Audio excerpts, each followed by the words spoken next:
filles. Alors aujourd'hui, j'aimerais vous parler de quelque chose de très important, les ktoret. Les ktoret, c'est les encens qu'on offrait sur ce misbéach là, le misbéach en or. Tous les matins et tous les soirs, le Kohen les offrait. C'était le travail spécifique du Kohen. Et le Kohen Gadol, le jour de Yom Kippour, avec ces petites pelles là. Et ça mettait une très bonne odeur dans tout le Beth Amikdash, dans tout le Mishkan. Et pourquoi j'aimerais vous en parler maintenant? Parce que les ktoret, elles protègent des épidémies et des maladies. Et donc en étudiant, c'est comme si on offrait le korban à Hachem. Et ça a le même impact. Donc c'est bien d'étudier ça en ce moment.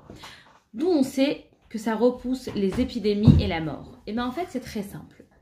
Quand il y a eu l'histoire de Korach, Korach s'était révolté contre Moshe et Aaron en disant nous aussi on peut faire le travail, offrir les encens, le travail dans le Mishkan, nous aussi on est des Lévi'im.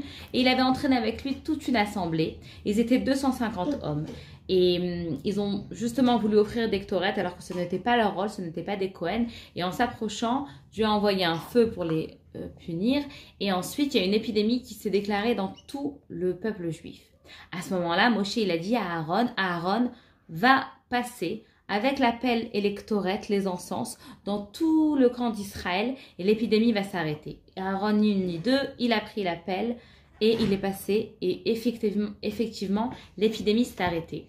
Comment Moshe connaissait ce secret, que les ktoret, elles repoussaient la mort? Eh bien en fait, quand Moshe Rabbeinu lui-même était monté sur le Har Sinaï avec Hachem pour recevoir la Torah, quand Moshe est monté dans le ciel, il a dû se battre avec les anges pour recevoir la Torah. Les anges voulaient garder la Torah dans le ciel. Depuis le début de la création, elle était dans le ciel. Et là, enfin, on allait la descendre sur terre. Et Moshe a dû les convaincre. Mais regardez, vous n'avez pas de papa, pas de maman. Comment vous pouvez faire Kibboud Avaim, le respect des parents? Vous ne pouvez pas voler parce que vous avez Hachem en face de vous. Toutes ces choses-là, vous voyez bien que la Torah est faite pour les hommes. Et les anges ont reconnu que la Torah était faite pour les hommes et ont laissé la Torah partir. Et vu que Moshe avait gagné ce duel, ils ont chacun offert un cadeau à Moshe Rabbeinu. Malach Hamavet, l'ange de la mort, il est venu et il lui a donné le secret à Moshe Rabbeinu. Il lui a dit voilà, pour repousser la mort et l'épidémie, la chose que Hachem il préfère de tout, ce sont les ktoret, ce sont les encens.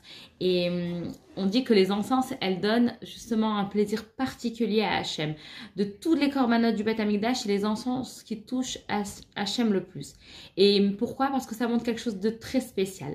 Les ktoret, en fait, ça enlevait les résidus des mauvaises odeurs qui pourraient avoir de la viande grillée dans le Beth Amikdash. Et ça faisait que ça embaumait toute l'année, une très très bonne odeur dans le Beth Amikdash et dans le Mishkan avant le Beth Amikdash. Et en fait, ça représente le pardon d'Hachem. Pourquoi? Le korban, on l'offrait à Hachem pour établir le lien entre le haut et le bas, entre Hachem et nous, et pour se faire pardonner certaines fois pour des choses qu'on aurait faites. Et les résidus d'odeur qui restent, c'est comme la rancune qui reste. Et les ktoret, elles viennent gommer ça, effacer ça.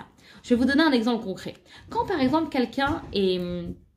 C'est quelque chose que j'avais entendu de ma prof à Tzfat, une très très grande professeure, Madame Lando, et je la remercie. Ces ktoret là, quand quelqu'un nous a fait quelque chose de mal et il demande pardon, on va lui dire ok, je t'excuse. Mais la fois d'après, il va nous refaire la même crasse une deuxième fois. Là, on va lui dire ah, cette fois-ci, je te pardonne pas. Si on dit cette fois-ci, je te pardonne pas, ça veut dire qu'on avait gardé un peu de rancune de la première fois. Il restait quelque chose. Sinon, on repartirait totalement à zéro. Et ça, c'est ce que ça nous montre les ktoret. Hachem, il est capable d'effacer totalement la faute, qu'il n'y ait plus aucun résidu, plus aucune rancœur, plus aucune rancune. Et les ktoret, elles montrent le pardon total, le fait que c'est que Hachem qui fasse ça. Donc c'est pour ça que de nos jours, c'est bien d'étudier les ktoret et c'est ce qu'on vient de faire ensemble. Et si vous pouvez étudier dans la paracha Tetzavé, les 10 psukim que je vous enverrai juste après. Ça, c'est quelque chose de très bien à étudier, spécialement pour arrêter l'épidémie dans notre période.